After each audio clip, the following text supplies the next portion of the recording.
안녕하세요. 여러분 반갑습니다. 오늘은 제가 몇 년 전에 건강검진을 하고서 받은 결과에 대해서 이야기를 한번 해보려고 해요. 이제 저는 어렸을 때부터 몸이 허약하고 항상 기력이 없기는 했지만 이제 살면서 제가 콜레스테롤이나 당뇨, 뭐 고혈압, 이른바 성인병이라고 불리는 그런 병은 정말 남 얘기인 줄 알았거든요. 근데 제가 이제 몇 년 전에 건강검진에서 콜레스테롤 수치가 좀 높게 나왔어요. 이제 병원 원장님이 그 검진 결과표를 쫙 훑어보더니 콜레스테롤이 높으니까 약을 먹어야 한다고 그래요. 저도 이제 뭐 별 생각 없이 수치가 높으니까 약을 먹는 걸 당연하게 받아들이고 약을 이제 처방을 받아가지고 왔어요. 뭐 주변에서도 그 당시에 뭐 콜레스테롤, 뭐 당뇨, 고혈압 이런 약을 먹는 사람들은 흔하게 있었으니까 별로 그냥 먹어야 되는가 보다라고 생각을 했죠. 그렇게 이제 한참을 얼마 동안인지는 잘 모르겠지만 아무튼 한참 동안을 먹었어요. 그 후로 이제 제가 다시 또 이제 그 혈액 검사를 했는데, 그러니까 이제 콜레스테롤 수치가 얼만큼 떨어졌는지 알아보기 위해서 혈액 검사를 했는데, 혈액 검사 결과 콜레스테롤 수치는 떨어졌는데 당 수치가 높다고 나온 거예요. 저는 이제 깜짝 놀랐어요. 한 번도 제가 당이 높은 적이 없었거든요. 이제 원장님 또 이제 그거 쫙 보더니 당뇨약을 또 처방을 해준대요. 콜레스테롤 수치가 내가 떨어졌으니까 약 안 먹어도 되나요? 그랬더니 콜레스테롤 약은 먹어야 되고, 왜냐면 약 때문에 이게 떨어진 거라서 콜레스테롤 약도 먹어야 되고 당뇨약도 먹어야 된다고. 그래서 이제 당뇨약, 콜레스테롤 약 해서 이제 약을 한 보따리 사들고 이제 집에 왔어요. 근데 아무리 생각해도 좀 이건 아닌 것 같더라고. 평생 먹어야 된다는데 평생 약을 먹으면서 어떻게 살아요? 그때부터 제가 이제 이거에 대해서 좀 알아야 되겠다 싶어서 콜레스테롤과 당뇨에 대한 공부를 제가 시작을 했어요. 이제 그 공부를 하면서 알게 된 것을 여러분들한테도 조금 말씀을 드리고 싶어요. 우리가 흔히 이제 콜레스테롤이라고 하면은 이제 무조건 나쁘다고 생각을 하는데, 공부를 하면 할수록 콜레스테롤이 우리 몸에서 얼마나 중요한지 그거를 알겠더라고요. 이제 정말 콜레스테롤에 대해서 이야기를 하자면 몇 시간에 걸쳐서 이거 해야 되는 그런 굉장히 방대한 양인데, 또 여기에서 이렇게 뭐 긴 이야기를 할 수는 없으니까 짧게 쉽게 가장 간략하게 이야기를 한번 해볼게요. 간단하게 이야기를 하면 이제 우리 몸에서 콜레스테롤이 하는 역할이 이제 많이 있지만 그 중에 정말 우리한테 중요한 5가지를 살펴보면, 첫째는 이제 세포막이 콜레스테롤로 되어 있다는 거예요. 우리 몸은 정말 수조 개의 세포로 이루어졌잖아요. 근데 그 세포 하나하나에 그 이제 막이 있는데 그 막이 콜레스테롤이라는 거예요. 콜레스테롤로 이루어졌다는 거예요. 두 번째는 이제 백혈구 활동을 증가시킨다. 그러니까 백혈구는 우리 이제 면역력과 관계가 되는 거잖아요. 그러니까는 콜레스테롤이 부족하면 백혈구의 활동이 저하돼서 면역력이 떨어진다는 거죠. 세 번째는 이제 그 남성 호르몬, 여성 호르몬도 마찬가지라고 그래요. 특히 남성 호르몬을 만드는 물질, 이게 콜레스테롤이라는 거예요. 그래서 콜레스테롤이 부족하면 남성 호르몬이 제대로 만들어지지 못해서 오랫동안 콜레스테롤 약을 먹으면 남성들의 경우에 발기부전이 오는 경우가 굉장히 많다고 하더라고요. 그 다음에 이제 네 번째는 우리가 햇빛을 쬐면 비타민 D가 우리 몸에서 합성을 하잖아요. 근데 그때 콜레스테롤이 없으면 햇빛을 아무리 쬐어봤자 이 비타민 D가 형성이 안 된다는 거예요. 콜레스테롤이 햇빛을 받아서 비타민 D를 만든다는 거죠. 그 다음에 5번째, 이제 이건 정말 중요한 건데, 우리 뇌의 90%가 이제 지방으로 이루어져 있대요. 근데 그 지방이 뭐냐면 콜레스테롤이라는 거예요. 이 콜레스테롤이 우리 뇌의 90%를 차지하고 있다. 이제 이 이외에도 또 여러 가지가 있는데, 이제 우선 5가지만 크게. 그게 이렇게 이제 중요하니까 콜레스테롤이 간에서 만들어지는데, 이제 간에서 85%가 만들어지고 음식으로 우리가 15%가 이제 음식으로 섭취해서 이제 콜레스테롤이 만들어진다고 하더라고요. 근데 이제 흔히 이제 우리가 콜레스테롤 수치가 높은 사람들이 뭐 계란 노른자라든가 또는 뭐 새우라든가 이렇게 콜레스테롤 높다고 안 먹잖아요. 그래봤자 소용이 없대요. 왜냐하면 콜레스테롤이 많이 들어있는 음식이 우리 몸에 들어오면 간에서 그만큼 콜레스테롤을 적게 만들어서 그 양을, 총량을 맞춘다는 거죠. 그러니까 뭐 그런 음식을 안 먹는다고 그래서 뭐 콜레스테롤 뭐 낮아지고 높아지고 그런 건 전혀 아니라고 하더라고요. 그러면 이제 간에서는 그러면 콜레스테롤을 왜 만드냐? 이제 필요하니까 만들겠죠? 아까 말한 그 이러이러한 곳에 필요한 거. 세포막을 형성해야 되니까 만들고. 이제 그 다음에 뭐 남성 호르몬, 테스토스테론이라고 그러잖아요. 그걸 만드는데도 필요하니까 만들고. 뭐 뇌가 90%가 콜레스테롤로 이루어져 있으니까 만들고. 백혈구 활동도 증가시켜야 되고. 그렇게 해서, 그렇게 필요하니까 만드는데, 왜 그러면 콜레스테롤 수치가 높아지느냐? 그 원인은 뭐냐면 우리 몸에 염증이 생기면, 특히 혈관에 염증이 생기면, 혈관 상태가 좋지 않으면 그 염증을 치료하는 물질이 콜레스테롤이래요. 그래서 우리 몸에 염증이 생기면 콜레스테롤 수치가 증가한다는, 치료를 해야 되니까 간에서 많이 만들어낸다는 거예요. 그러면 염증은 왜 생기냐? 우리가 여기서 말하는 염증은 뭐 이런데 나는 무슨 종기, 뭐 상처가 곪은 거, 그런 종기가 아니라 우리 몸의 내부에 생기는 염증을 말하는데, 특히 혈관 염증을 말하는 거예요. 근데 그러면 염증은 왜 생기냐? 여러 가지 원인이 있는데 가장 큰 원인이 스트레스. 대표적인 원인이 스트레스라고 하더라고요. 그 다음에 과도한 탄수화물, 뭐 단 음식 같은 거 많이 먹는 거. 그 다음에 수면 부족. 그 다음에 운동 부족. 이제 대표적인 것들. 이외에도 이제 많지만. 이런 원인으로 혈관에 염증이 생겼는데, 그것을 치료해주기 위해서 콜레스테롤을 간에서 많이 만들어내는데, 이제 혈관 속에 이제 콜레스테롤이 많이 들어가서 치료를 해야 되잖아요. 그런데 콜레스테롤 수치가 높다고 이제 콜레스테롤 약을 먹어요. 우리가 말하는. 떨어뜨리기 위해서.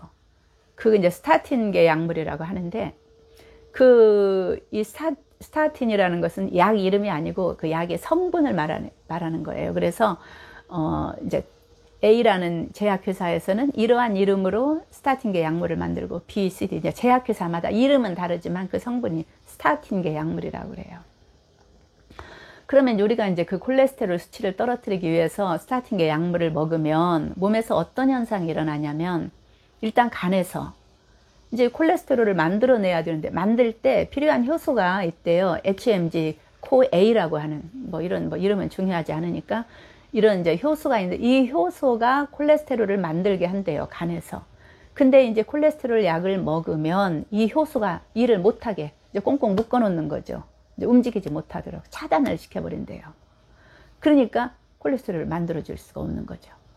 근데 이제 또 중요한 건 뭐냐면, 간에서 콜레스테롤을 만들면 콜레스테롤만 만드는 게 아니라 함께 뭐까지 같이 만들어지냐면 코큐텐이 함께 같이 만들어진대요.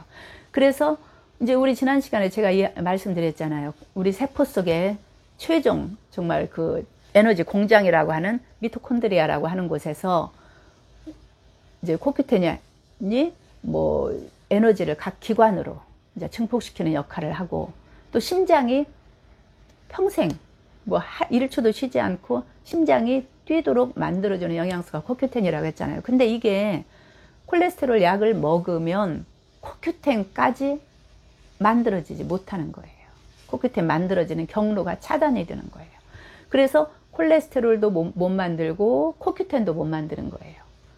그러면 이제 혈관 상태가 안 좋으면 그 혈관 염증을 고치는 게 콜레스테롤인데, 즉 이제 보수공사, 이제 수리공사를 하는 거예요. 콜레스테롤이 이제 그 파이프가 막히면 이제 수리를 해야 되잖아요. 그 역할을 콜레스테롤이 하는데, 우리가 이제 콜레스테롤 수치가 높으면은 뭐 심장마비가 온다, 뇌졸중이 온다, 이런 것 때문에 방지하려고 콜레스테롤 약을 먹는데, 콜레스테롤도 못 만들으니까 혈관 수리도 못하고 코큐텐도 못 만들으니까 심장 질환도 생기고 심장이 제대로 일을 못하고, 그런 이제 현상이 벌어진다는 거예요. 그래서 이제 나는 그래도 콜레스테롤 약을 정말 꼭 먹어야 되겠다, 굳이 먹어야 된다면 반드시 코큐텐을 함께 먹어야 된대요. 그리고 또 이제 중요한 것이 뭐냐면, 콜레스테롤 약이 간에서 콜레스테롤을 못 만들고 코큐텐도 못 만들게 할 뿐만 아니라 또 중요한 거, 혈당 조절하는 물질의 합성을 못하게 한대요. 우리가 이제 혈당을 조절하는 물질도 간에서 만들어진대요. 이게 인슐린 유사 성장 인자라고 하는데, 이것이 낮으면 당뇨 위험이 올라간다는 그런 연구 결과가 있다고 그래요. 그래서 당 조절을 하기 위해서는 췌장 못지않게 간이 건강해야 된다는 거죠. 그래서 간에서 이 인슐린 유사 성장 인자를 잘 만들어내야만이 되는데, 그거를 못하게 한다는 거죠. 그리고 인슐린, 또 췌장에서 인슐린 분비하는 기능도 떨어뜨린대요. 그래서 콜레스테롤 약을 먹으면 당 수치가 높아지는 거예요. 제가 이제 이런 경우에 해당하는 거죠. 해당된 거죠. 언젠가 제가 이제 그 약국을 갔는데, 제가 거기서 고등학교 동창을 만났어요. 오랜만에. 이제 당뇨라고 약을 한 보따리 사서 가더라고요. 저는 이제 그때만 해도, 아, 당뇨는 왜 걸리지? 어떤 사람이 당뇨가 걸리는 거야? 어떻게 하면 당뇨가 걸려? 이제 저는 그렇게 생각을 했어요.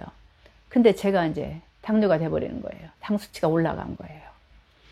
이렇게 공부를 하다 보니까 제가 이제 갑자기 평생 없었던 당뇨가 생겨버린 이유를 이제 제가 알겠더라고요. 그동안 이제 이런 것도 하나도 모르고 콜레스테롤 약을 오래 먹었던 것이 정말 끔찍하더라고요. 당뿐만 아니라 오랫동안 이 약을 먹으면 생길 수 있는 것들이 또 뭐가 있을까?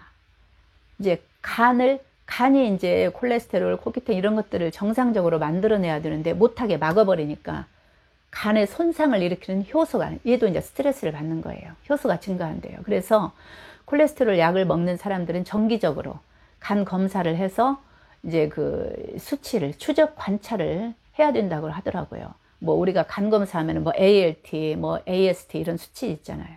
그런 수치를 정기적으로 검사를 해야 된대요. 그리고 또 이제 우리 뇌의 90%가 콜레스테롤로 이루어졌다고 했잖아요. 그래서 이제 부족하면 뇌신경계의 부작용으로 기억력이 감퇴하고 더 나아가서는 알츠하이머로 발전할 위험이 현저하게 증가한다고 합니다. 실제로 이제 연구에 의하면 이 스타틴계, 즉 콜레스테롤 약이 개발된 이후에 알츠하이머 환자가 정말 급증했다고 하는 그런 연구 결과도 있대요. 그리고 이제 지금 그 미국 FDA에서 식품의약국이죠, 미국에 그 스타틴 약물 포장지에다가, 우리 그 담배 깍처럼 포장지에다가 뇌신경계 부작용, 즉 이제 뭐 기억력 감퇴라든가 알츠하이머로 발전 위험이 있다든가 그런 그 뇌신경계 부작용 경고문을 써놓도록 그렇게 경고를 했대요, 실제로. 우리 왜 담뱃갑에다가 뭐 이 담배를 피우면 뭐 위험하다 이렇게 경고 써놓잖아요. 그렇듯이 스타틴계 약물에도 포장지에 반드시 이렇게 써놓도록 그렇게 미국 FDA에서 경고를 했다는 거예요. 근데 이제 우리가 병원에 가면 이 약을 처방을 받을 때 거의 대부분의 의사 선생님들이 이런 경고를 해주는 사람이 거의 없어요. 오히려 이 약을 안 먹으면 뭐 심장마비나 뭐 뇌졸중이 올 수가 있다, 이렇게 이야기를 하죠. 그러니까 환자들은 이제 겁이 나니까 안 먹으면 큰일 나는 줄 알고 뭐 꼬박꼬박 평생 챙겨 먹는 거죠. 좀 이제 이것은 좀 웃기는 이야기인데요. 이 스타틴계의 약이 이제 여러 회사에서 만들 거 아니에요. 제약회사마다 이름만 다르게. 근데 이제 그 중에서도 가장 많이 팔린 스타틴계 약물이 뭐냐면은 립토라고 하는 약인데, 이제 이게 정말 이 단일 약으로는 세계에서 가장 많이 팔린 약이래요. 뭐 고혈압 약, 당뇨약, 무슨 아스피린 약, 소화제, 불면제 여러 가지 약이 있는데 가장 많이 팔리는 1위 약이 스타틴계 약이래요.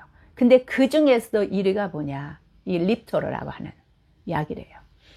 근데 이 스타틴 약물 중에서 이제 1위가 립토인데, 이게 어느 회사에서 만든 약이냐면은 미국의 파이자 제약회사. 여러분들 많이 들어보셨죠? 굉장히 유명한 제약회사잖아요.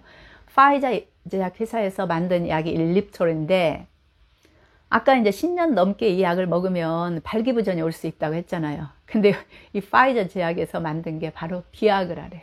비아그라. 뭐 너무 웃기잖아요. 말은 뭐 대머리 치료라든가 뭐 그걸 만들다가 부수적으로 뭐 발견을 했다고 하는데, 그것도 좀 믿음이 안 가는 건, 이제 많은 의사 선생님, 많은 분들이 이렇게 이거를 의심하는 사람들도 많더라고요. 근데 저도 과연 이게 대머리약 치료하다가 우연하게 발견된 물질일까? 이런 생각이 한편 들기도 하더라고요. 병 주고 약 주고. 그러면 이제 약을 안 먹고 어떻게 다스리느냐? 뭐 모든 분들이 다 약을 안 먹을 수는 없겠지만, 제 경우는 이제 말씀드릴게요. 일단 저는 이제 이런 사실을 알고는 이제 한 보따리나 되는 콜레스테롤 약, 당뇨약, 이거 다 쓰레기통에 버렸어요. 일단 이거 먹으면 안 되겠다. 그리고 다음 날부터 일단 이제 식단을 바꿨어요. 제가 탄수화물 줄이고, 제가 이제 떡을 좋아하니까 떡으로 한 끼 밥을 해결하는 때가 많았거든요. 탄수화물 줄이고 생야채. 그러니까 이제 요리를 안 하고 그냥 뭐 당근, 양파, 오이, 뭐 파프리카 이런 걸 그냥 먹는 거예요. 뭐 된장에 찍어서. 그 다음에 식물성 지방, 뭐 들깨, 생들깨 있죠? 생들깨를 씻어서 말려가지고 이제 우유 넣고 믹서에다 갈아서 먹어요. 요즘은 이제 귀찮은 사람들도 많으니까 인터넷에 그 세척 생들깨 이런 걸 팔더라고요. 그것도 먹고, 그 다음에 이제 식사할 때마다 그 올리브유 있죠? 그 엑스트라 버진 올리브유, 냉압착된 엑스트라 버진 올리브유, 그거를 그냥 한 2숟가락 정도 항상 반찬처럼 먹고, 이렇게 이제 그 다음에 운동을, 땀이 날 정도로 숨이 찰 정도의 운동. 왜? 살살 걷는 건 운동이 아니라 하더라고요. 그 다음에 이제 일찍 잠자기, 잠을.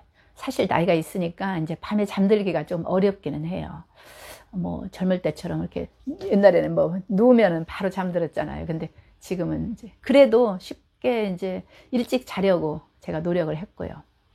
우리가 이제 혈액 검사를 하면 이제 총 콜레스테롤 수치뿐만 아니라 중성지방, TG라고 하는데, 중성지방, LDL, HDL 이렇게 있잖아요. 그 이제 총 콜레스테롤 수치는 위에 수치들을 이제 합해서 이제 뭐 단순히 더한 게 아니라 어떤 공식이 있더라고요. 그 계산을 하는데, 일반적으로 우리가 LDL은 나쁜 콜레스테롤이다, HDL은 좋은 콜레스테롤이다 이렇게 말을 하잖아요. 근데 왜 나쁘고 왜 좋으냐면, LDL은 일단 간에서 우리가 콜레스테롤을 만들었잖아요. 그러면은 그거를 혈관으로 운반해 주는 역할을 하고, HDL은 여기에서 쓰고 남은 이제 콜레스테롤, 이제 남은 찌꺼기들 이런 거를 다시 간으로 갖다 주는 역할을 한다고 그래요. 그러니까 쉽게 설명하면 LDL은 이제 기름 나르는 그 유조차, 기름을 나르는 유조차라고 보면 되고, LDL은 그 쓰고 남은 쓰레기를 치워주는 청소차라고, HDL은 쓰고 남은 쓰레기를 청소해주는 청소차라고 보면 돼요. 근데 이제 총 콜레스테롤 수치가 똑같아도, 똑같이 200이나 뭐 210이나 똑같아도, LDL이 높아서 높은 건지 HDL이 높은 건지 그 수치에 따라서 그 사람의 혈관 상태가 좋은지 나쁜지를 판단을 할 수가 있어요. 표를 한번 볼까요? 표를. 자, 이제 A, B 두 사람이 있는데 총 콜레스테롤 수치는 똑같이 200이에요. 근데 A는 LDL이 높고 B는 HDL이 높죠. 둘 중에 누구의 혈관 상태가 더 좋을까요? 물론 B죠. 그동안 우리는 이제 총 콜레스테롤 수치에 너무 연연했었는데, 사실 총 콜레스테롤 수치는 중요하지 않다고 해요. 중요한 것은 LDL과 HDL의 수치죠.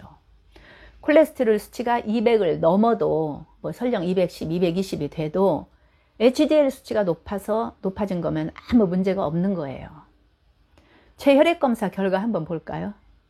이제 가장 최근, 그러니까 이거 이후로는 제가 이제 요즘은 검사를 잘 안 하는데, 가장 최근에 검사한 결과인데, 이제 HDL이 이제 갈수록 HDL이 높아지고, 그 가운데 걸 보면 HDL이 높잖아요. 오히려 HDL이 너무 높아서 그게 이제 이상으로 나왔어요. 그러니까는 총 콜레스테롤 수치가 높아도 이런 경우에는 문제가 안 되는 거예요. 이쪽도 그 HDL이 높으니까 아무 문제가 없는 거죠. 이제 제가 이제 물론 의사가 아니니까 뭐 콜레스테롤 약을 먹어야 한다, 뭐 말아야 된다, 이런 말을 할 수는 없어요. 설령 뭐 의사 선생님이라고 해도 이런 말을 쉽게 하기는 어려울 것 같기는 해요. 하지만 계속 먹는 분이 계신다면 한 번쯤 콜레스테롤 약이 어떤 작용을 해서 수치를 내리는지 정도는 알아야 되겠다 라는 마음으로 이 영상을 찍고 있거든요. 위의 내용들은 이제 제가 이제 지금까지 말씀드린 거는 제가 책을 읽고 그 다음에 많은 검색을 하고 또 논문도 읽고 그래서 알아낸 것들이고요. 사실은 이 밖에도 너무 많은 내용이 있더라고요. 그걸 이제 한정된 시간에 한 영상에 담아내는 것은 불가능하더라고요. 너무 방대해요. 간략하게 말씀드렸고요. 이제 다시 한번 정리를 제가 간단하게 할게요. 콜레스테롤은 5가지 역할. 이제 세포막이나 신경막을 형성하는 물질이다. 백혈구의 활동을 증가시킨다. 그 다음에 성호르몬의 원료가 된다. 뇌의 90%가 콜레스테롤로 이루어져 있다. 이제 이렇게 5가지 역할이 있는데 이 스타틴계 약물을 먹으면 생기는 부작용은 뭐냐면은 이제 세포막을 형성하는 물질이 부족하니까 근육통, 그 다음에 막 쥐가 나는 거예요. 자꾸 쥐가 나고 막 몸이 뻣뻣하고 이 막 다리가 뻣뻣하다고 그러잖아요, 우리가. 그 다음에 신경통. 두 번째는 이제 백혈구의 수치가 활동을 이제 뭐 떨어뜨리니까 면역력이 떨어지는 거죠. 그 다음에 이제 남성들의 경우에 발기부전. 그 다음에 뇌가 90%가 이제 이 콜레스테롤로 이루어져 있는데 이게 부족하니까 기억력이 감퇴하고 알츠하이머 걸릴 확률이 크고 그 다음에 결국은 치매로 갈 확률이 크다 그러더라고요. 그 다음에 이제 코큐텐까지 못 만들으니까 심장병 걸릴 확률이 높고 그리고 가장 중요한 이제 당뇨가 될 확률이 높다. 이렇게. 그러면 이제 콜레스테롤을 다스리는 방법은 뭐냐면은 혈관 염증을 우리가 다스려야 되는데 이제 스트레스를 조절하고 운동을 열심히 하고 식이요법을 해야 된다. 특히 고탄수화물 식품을 피해야 된다. 짧게 하려고 했는데 좀 길어졌네요. 내용이 워낙 많다 보니까. 도움이 좀 되셨나요? 각자 관리는 각자의 몫이지만 제가 경험하고 제 몸에 임상 실험한 내용을 말씀드렸으니까 이제 참고해 보시고 잘 관리해서 혈관 건강을 지키시길 바랍니다. 여러분 100세 시대 건강하게 살아요. 들어주셔서 감사드리고요. 구독과 좋아요 부탁드려요. 감사합니다.